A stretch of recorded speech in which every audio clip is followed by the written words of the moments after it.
Hi, everyone. My name is Akos. I'm the CEO of Airtime, an autonomous discovery platform turning user calls into product insights.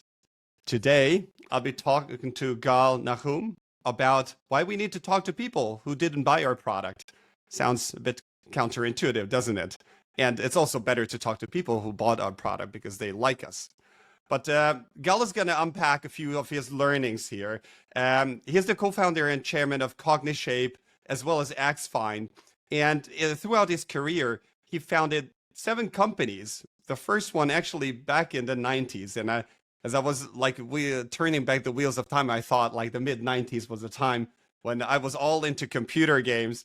And back in those days, you were already building your first business. So you're going to have Gal's going to have some amazing perspective over the last 3 decades.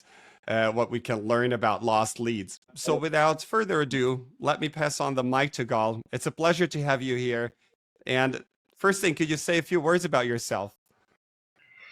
Yeah, sure. So first, thanks a lot, Akos. A pleasure to be on your platform. A pleasure to see you again. I'm really excited to be here. So as you already disclosed, I've been doing startups for quite a while now.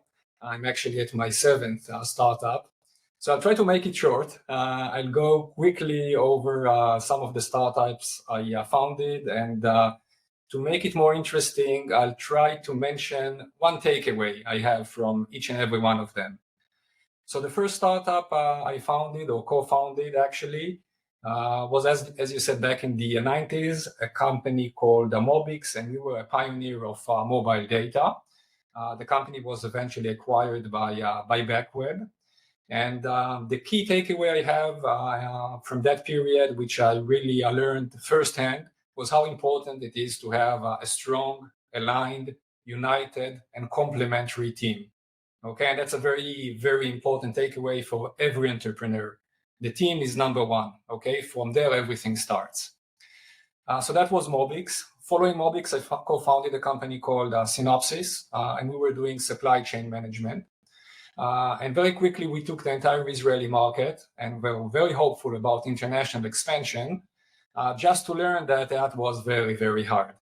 And the key takeaway from that company, which was later acquired by DataSafe, was that especially for mission-critical software, but not just, the customer takes a huge risk in adopting your product. Okay, he's taking a risk, and he needs you to be very close to him. And the takeaway here is that you really need to design your go-to-market and your distribution strategy depending on those issues. And for that company, we realized that a direct approach would not be possible, and that we will need to develop partnerships and distribution partnerships in order to engage with international markets. Following company was called Cashew, a telecom company, which was a pioneer of mobile gaming. We're talking early 2000s. So at the time, telecom was just a phone plus texting. That's it. And we developed a platform on which game developers could develop SMS-based or texting-based games. Very, very simple games, quizzes, virtual pets, etc. But these were driving an amazing amount of traffic. And at the time, each text is half a euro, $50. So these platforms had an amazing ROI. And in the beginning, we were selling like crazy. But, and this is the big but, and the takeaway is coming right away.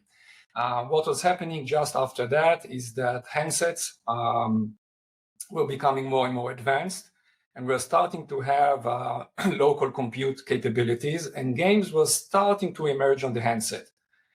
Now, this technology was immature, was like 3 years ahead, and we were selling a product that had an ROI of 3 months. Okay, an ROI of 3 months, but with some paradigm shift that was about to happen in 3 years. Okay, no more sales. Okay, and timing is so important. That's the key takeaway here. We are startups. We need to identify the waves and ride them. We cannot create them. We cannot change them. We need to understand them. Okay, and I'm not the first one that is saying that the key success criteria for a startup is to have the right timing.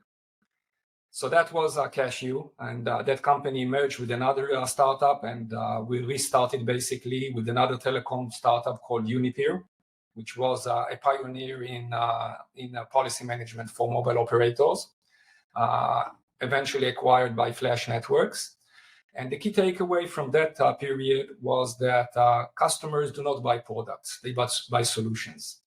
They do not buy platform, they buy use cases. Through a lot of time, you can become a platform, but in the beginning, they do not care about the platform. They care about the use cases your platform can support. And customers, this is what they buy. They do not buy a lot of theoretical potential use cases. They buy one or two significant use cases that are on their top of mind.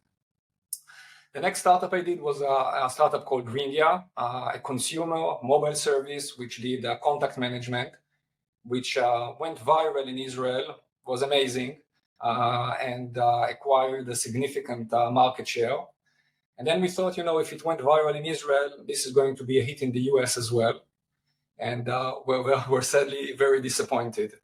And the key takeaway here is that while it sounds subtle, and you may think that contact management is the same for Israeli consumers and European and US consumers, cultural differences are subtle, and validation needs to be done on the real audience of the app or the service.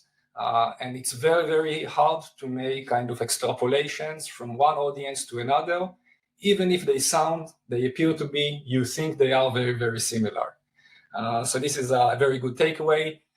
This company was operating profitably for a couple of years, was eventually run over by WhatsApp. We had a customer base of around 500,000 users, but eventually we have shut it down. So following these 5 experiences, I decided that I had enough being a CEO, and I decided to change modus operandi to some extent. Co-founded 2 additional companies, xFind and CogniShape, which you already mentioned, but as a co-founder and active chairman, not as a CEO anymore, which left me quite a lot of free time. And for a couple of years, I was teaching entrepreneurial studies at the Tel Aviv University, just to find that teaching is not really for me. So I went back to the startup world, and I'm doing quite a lot of consulting, helping startups mostly with funding, with scaling, with strategy. I do a lot of mentoring with organizations like Techstars or the AWS Accelerator. This is also where we met, Akosh. And I do also a bit of angel investing. So that's me. Hope it wasn't too long. Gal, thanks a lot. I think we could have like a webinar series unpacking your key learnings from each of these stations from your career. But let's try to focus on the topic and the theme of today, which is talking to people who didn't buy our product, who lost leads. And what I thought to myself, and it's a very natural way, that's also very often how I'm thinking as a startup founder, is that we build roadmaps based on the feedback that we get from our customers or potential customers who tried our product. And I was just wondering, what's the in your experience? This just seems a natural approach. What are we missing if we're not talking and not listening to people who didn't buy our product? Yeah, so this is a very good place to start. And actually kind of to really illustrate how this might feel and the impact that this might have, I want to teach you a saying in Hebrew. It's a funny one. It's a funny one because all the words are in English, but nevertheless, it's a saying in Hebrew. At least to the best of my knowledge, the only place it's being used and the only meaning it has is within Hebrew speakers. So the saying goes like this: full gas in neutral. Okay? So imagine you're in your car. You shift the gear into the neutral position, and you press the gas pedal all the way down to to the end. What happens now? The engine screams, right? The engine roars, but you're not moving anyway. So this is the risk. Okay, this is what might happen if you talk just to your customers. And I know this sounds counterintuitive, right? And to kind of explain why this happens, let's kind of try to look a bit deeper at what kind of customers do we have and at the customer journey, okay? And you can kind of start with a very simplified view of an organization and say basically that a business organization is trying to do just three things. Okay, what are those three things? We're trying to do acquisition or lead generation, right? We're trying to convert those leads into customers, and we're trying to retain those customers. So only three things that every organization is basically trying to do. Obviously, a very, very simplified view of things, but I think, it's captures the essence of what we're doing. And now let's look at the customer journey. Okay, so the customer, may start as a lead, may convert, may fail to convert. After converting, it may churn, it may not churn. And then when we're looking about the states at which those customers end, we have three stable groups, okay? Customers obviously move between states, but we have three stable groups. The first one is leads or customers that fail to convert, okay? These are the failed to convert customers. The second group is those lifetime customers. So these are the customers that stay with us at least for the lifetime period, okay? The lifetime period as in our business model. But let's say customers that simply stick with us. And then there are the customers that have churned, right? So customers that stayed with us for a short period of time and have stopped being customers. So we have failed to convert customers, we have lifetime customers, and we have churned customers. Now let's look for a second at what we might learn from each customer group. Okay, so if we talk to the failed to convert customers, and we ask them, what do you need, and what is the reason you did not convert, etc. We might learn what could improve our conversion ratio, right? What would convert more customers. If we would now talk to the churned customers, okay, we'd ask them, why did you leave? What happened? What features, if we had those features, you could have stayed, right? So we potentially can learn how to improve our retention rate, okay, how to lose less customers. What can we learn by talking to the lifetime customers, okay? So the argument here is that in many cases, not a lot. And obviously this is counterintuitive, right? We're so indoctrinated in being customer focused and customer centric and talking to customers. But the reality is that at a certain kind of level of satisfaction, making happy customers even happier is not moving any business leader, or in many cases at least, is not moving any business leaders. Let's, for example, imagine that there is some imaginary, value meter, right? So we add capabilities to the product and the value meter goes higher and higher. And let's say that when we reached 50, then the customer converts and becomes the lead, or the potential customer converts and becomes a customer. And now we keep adding, capabilities, and we're at 70, okay? And it takes only 50 to keep the customer happy. We're already at 70. What is the business impact of taking this 70 and moving it up to 80? Okay? In many cases, 0. Okay? So we can improve conversion by talking to the failed to convert customers. We can improve retention by talking to the customers who churned. And by talking to the customers that are lifetime customers, in many cases, there's very little to learn. Now, why is this so counterintuitive and confusing? Because there's always something that customers do want more, okay? And we will be talking to them, even if they are at 70, they say, we need those things to reach to 80 or to 90 and to 95, right? There will always be more things that the customers will ask for, and that's fair enough. But we're not asking what are the additional things that customers want. We're asking, and this is the important distinction, what kind of an impact will it have? What kind of a business impact will it have? And I'm not saying again that, let's not kind of be black and white, that it is totally zero, but it is not really impacting the kind of big problems we are trying to solve: acquisition, conversion, and retention. Okay, so focus on those three and understand where are you going to get the insights to move those needles, to change those KPIs. And to sum it up, and as a final note to this section, I think that the biggest mistake I see among startups that I talk to the most common mistake is that they are talking to existing customers while trying to improve conversion. This is the most common problem. Conversion is usually a very, very big challenge, and you cannot impact conversion while talking to existing customers. These are customers that have already converted. You are not going to learn why customers that do not convert, that have not converted, what could have made them convert by talking to those that have already converted. Okay, I hope that was clear. I agree, it is a bit counterintuitive. No, but that's it's extremely insightful. And I was wondering, like, if you look back at your businesses, like, how would you allocate your focus when you talk to about between these three groups that you discussed? So let's say you have, I don't know, like 100 minutes to talk to or to spend on researching each of these groups.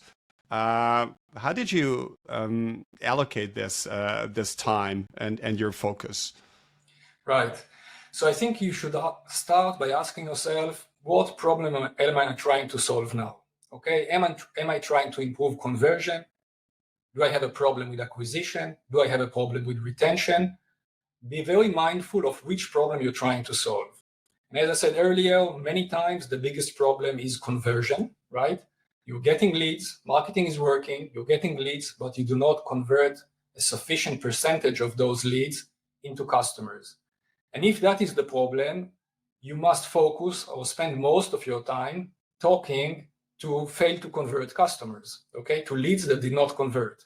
If on the other hand, conversion is working very nicely, but your problem is with retention, obviously you want to talk to churn customers, understand why they did not remain customers, what could have made them, stay as customers. This is where you'll get the insights.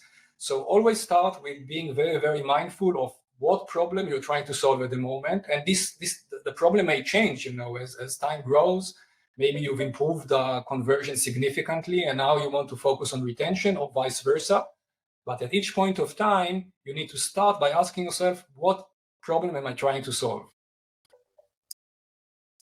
Okay, that makes sense. So just be dynamic about it and be mindful of what your current business, most acute business problem is, and then shift your focus according to that.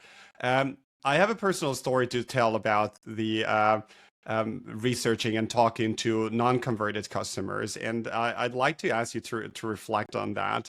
And the story is about it's a large enterprise lead that we had. They took our prototype, they took our product, and they said, well, if we only had this one more feature, then they could start using it. And when I said, okay, I asked my technical co-founder, how long would it take? He said, well, it's easy peasy, like 2 weeks. Fine, okay, let's build it for them. We built it.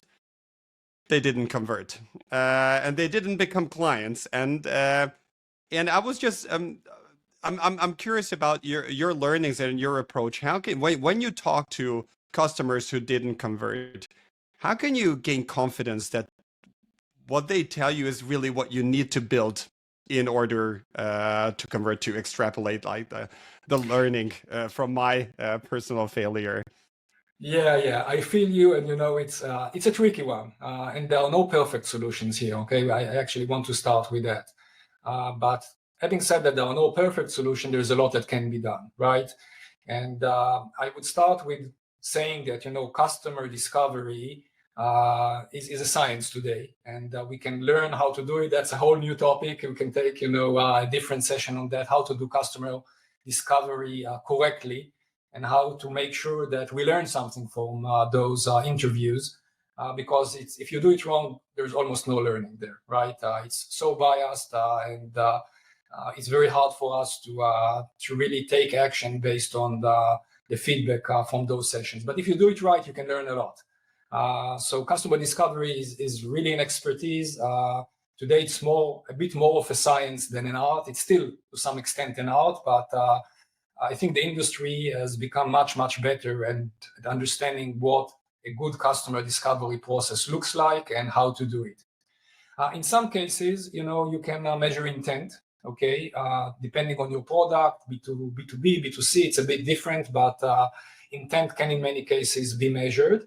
And last but not least, obviously, we need to rely not just on a single data point. Like any data-driven process, a single data point is a bit anecdotal.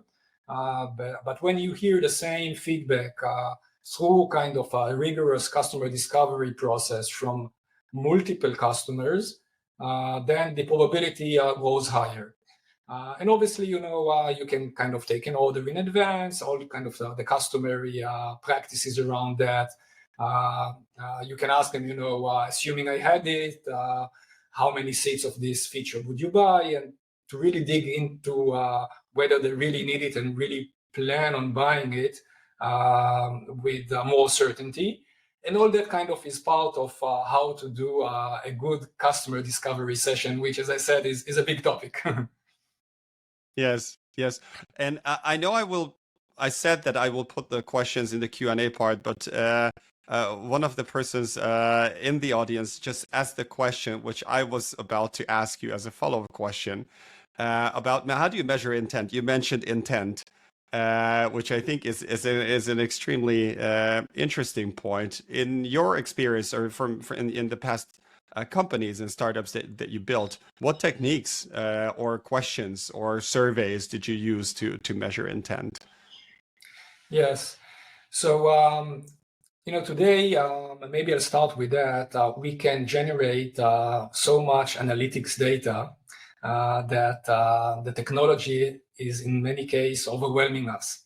And we become, to some extent, addicted to this amount of data, this richness of data that many tools, can generate for us. And to some extent, we become addicted to it.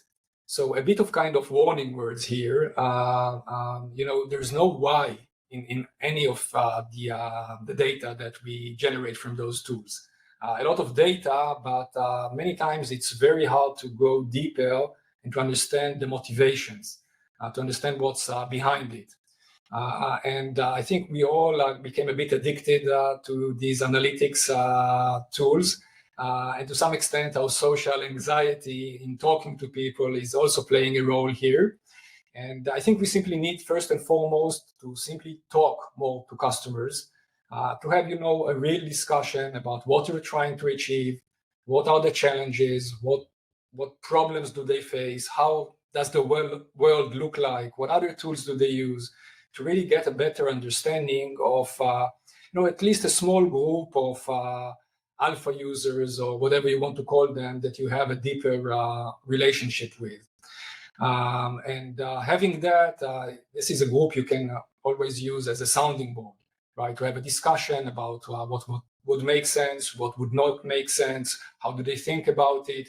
That has tremendous value. And I encourage every entrepreneur to kind of develop and nurture this kind of a group of alpha users, out of which usually we have then the beta users, and kind of keep them close. Many times they start as design partners or something like that, but to keep a very close relationship with them so that you'd be able to consult with them and get really a non-biased opinion about anything you'd like to discuss with them. Then going to measuring intent, we can very smartly incorporate those features and capabilities as landing pages, as, kind of click here to enable this feature if you're interested, and measure, whether customers click on that and do not click on that. It has a lot of use. It's not perfect, again, and in many cases, there's kind of no other kind of better solution than to try it out. But to try it out is, again, to try with really a minimal implementation of each feature to see if there's traction, if we kind of get the right kind of users that we thought we would get. If they're asking for more, okay, that's a very good sign. Again, I think a very common mistake is to implement immediately the full-blown feature instead of a very, very minimal implementation of it, and then see if people take it and are asking for more. So it depends a lot on what exactly kind of a product you have. You have to be very creative about it many times. No perfect solution, but good customer discovery is always great. Plus, in many cases, we are able to incorporate some intent measurement into our product. Okay. So if I can paraphrase what you said in a way, you started out with the qualitative part, talk to your customers, have this sounding board that you can go back to. That's the qualitative part. And then you mentioned these kind of experiments like a fake door test, no, like where you have like a button or some place where people can click and measure what portion of the traffic or what portion of users actually click on that. So you're covering both sides, both the quantitative and qualitative here to measure intent. Yes, and qualitative is so important. Absolutely, absolutely. I'm just thinking about like all these either, and let's talk about both churn people and people who didn't buy your product, who were leads but then didn't convert. None of these groups sound to me like a particularly motivated group to talk to us. So I was just wondering, how do you reach and how do you get in touch? What's your method or your proven method to talk to these people and initiate a discussion? Yeah, so that's again a very good question and a practical one. And I agree, it's a bit more challenging to talk to kind of fail to convert customers than to talk to existing customers, obviously. But you know, so many people do not even try. And my first advice is simply ask for it. Okay? Sounds so naive, but simply ask for it. And if you start by asking for it, first of all, you know, let's see what we get. And in many cases, you, especially with churned customers, a bit easier because you did have some relationship with them. But in many cases, you'll get feedback. Now, obviously, you need to make it super easy for customers to respond. Okay, you cannot expect a fail to convert customer to kind of fill in a 20-minute long questionnaire. Okay, I remember, for example, that I used to send emails out where basically all you needed to do was to click on a question that was in the email. Okay, there was no form, nothing. Okay, wherever you clicked, you always got kind of a page saying thank you. But within the email itself was a question. There were a couple of answers. Each answer was a link. You clicked on the link, that's it. Okay, so zero effort. Really make it very, very easy for customers to provide feedback. Now, there's always an option to bribe them, right? What do I mean by bribe them? Offer something, okay? They are giving you, their time. It's really okay to offer something back. That could be coffee, that could be an Amazon gift card, that can be a lot of things. If there is a B2C product with a free trial, you can give them a couple of months free. Bribe them, okay? I'm being very blunt about it. Do whatever it takes. It's so important, okay? You're not going to improve your KPIs otherwise. So find a way to bribe them into talking to you. To provide an Amazon gift card, $25, even in a B2C situation, if you want to interview 20 of those or 50 of those, that's okay. Okay, that is okay. That is, I would even say, what most good startups do. So don't feel bad about it. Don't feel shy about it. First of all, start by asking. Then make it very, very easy to provide feedback. And then, if needed, bribe them, whatever it takes. Last but not least, I mentioned that big companies, they sometimes do what's known as focus groups. And I would go here again to kind of having this relationship with a small group of loyal users that can provide feedback and that can act as a sounding board. Again, so important. And if you kind of build that from day one, that is an asset that would serve you well for many, many years. Amazing. Thank you. I'm looking at the clock and I want to open the floor for questions. I have a few more questions lined up, but I just want to indicate to everyone in the audience that this is your time to pick Gal's mind. If you have any questions to him, if you have any conundrum in your company, any tricky situation, he's an amazing, like a walking treasure chest of insight. So use the time, ask your questions. And I see the first one already popping up. So I'm just gonna put it on the screen for everyone to see. which is about skepticism around qualitative research.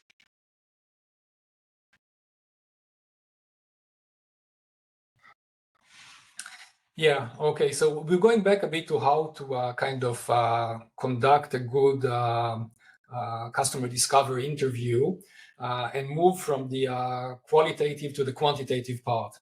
And I'll start by saying, that without the qualitative part, it's usually even very hard to know what to ask. Okay, before understanding really the state of mind of the customer, sometimes you're simply asking the wrong questions. Now, I agree that, if you just interview 1 or 2 customers, that's not enough. And I usually recommend starting with something between around 20 customers or 20 interviews is a good number. And then what you'd like to see is that you're getting consistent responses. Okay, if you're getting all sorts of responses, then you've missed something. Okay, maybe it's not the same segment. Okay, maybe you're kind of talking both to small and big customers and they have different needs. Okay, so if you're not getting consistent responses, try to understand what's going on and understand, what kind of segments or groups of customers do you have there? Because within the same segment, what you expect is to basically get consistent responses. Okay, and if you have close to 20 interviews where all of them from the same segment are saying the same, that for me is a very strong indication. Okay, that for me is already something that is very close to a kind of a quantitative analysis.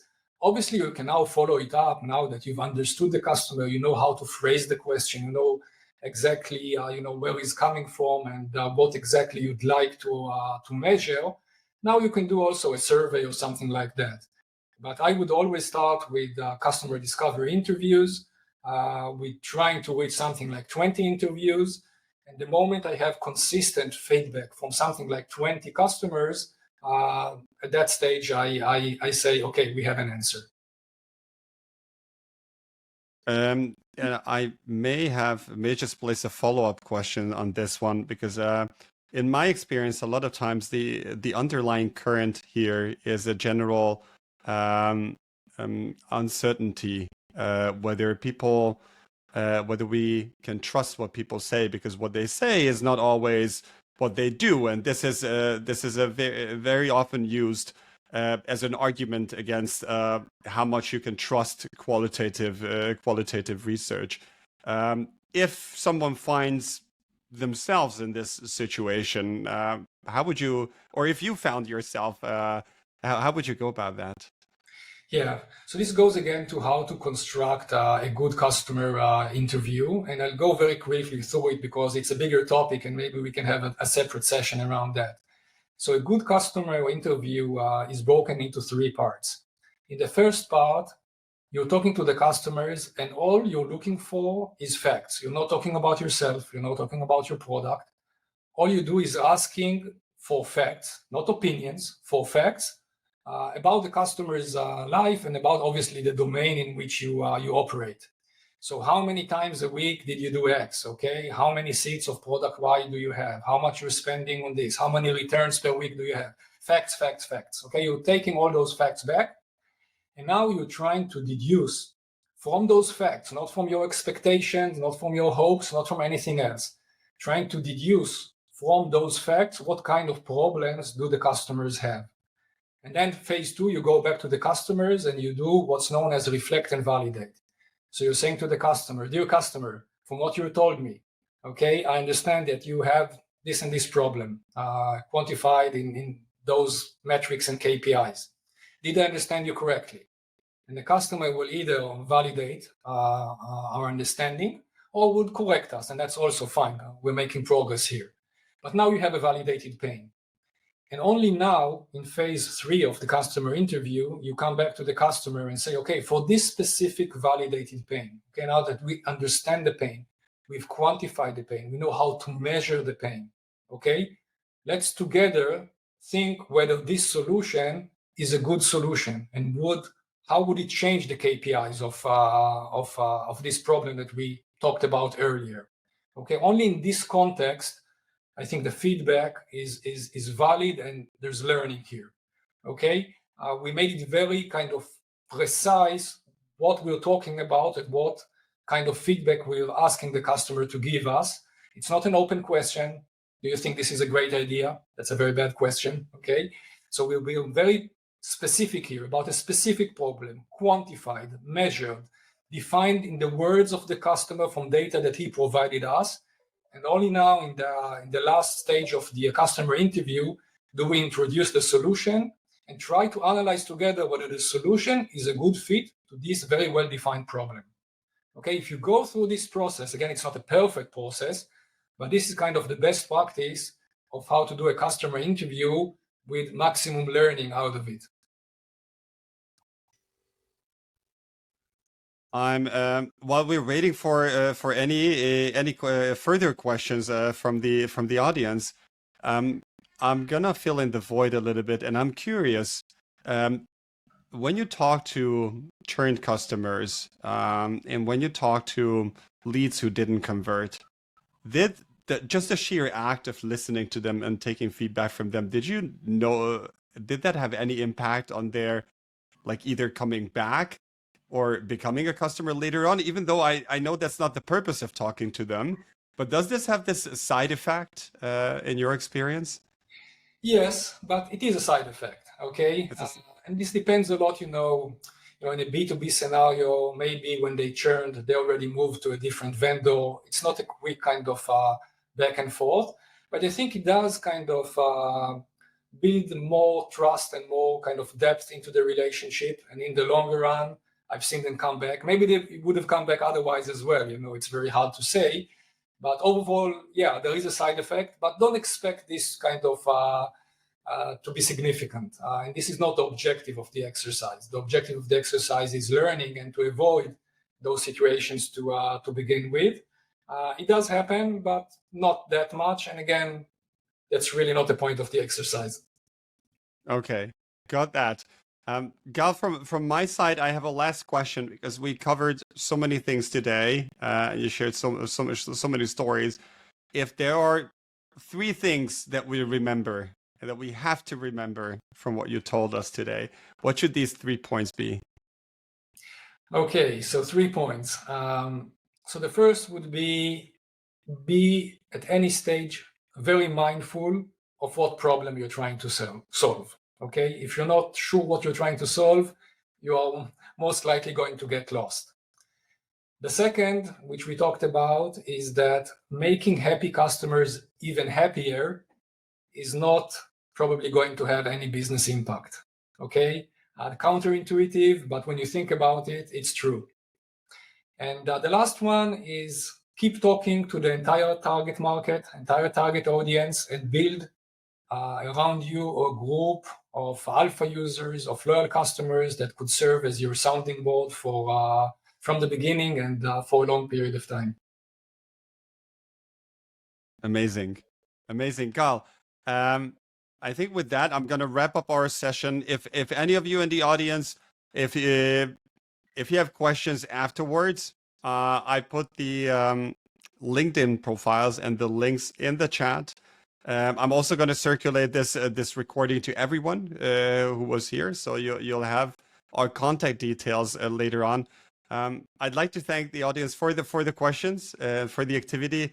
Gal, you're an amazing guest, and I wish I could have you every week to dig deeper into all of those boxes that we and you primarily opened up today. So my internal thanks for joining me for this discussion, and I hope to see you around. Thanks a lot, Akos. It was a pleasure. Thanks. Take care, everyone.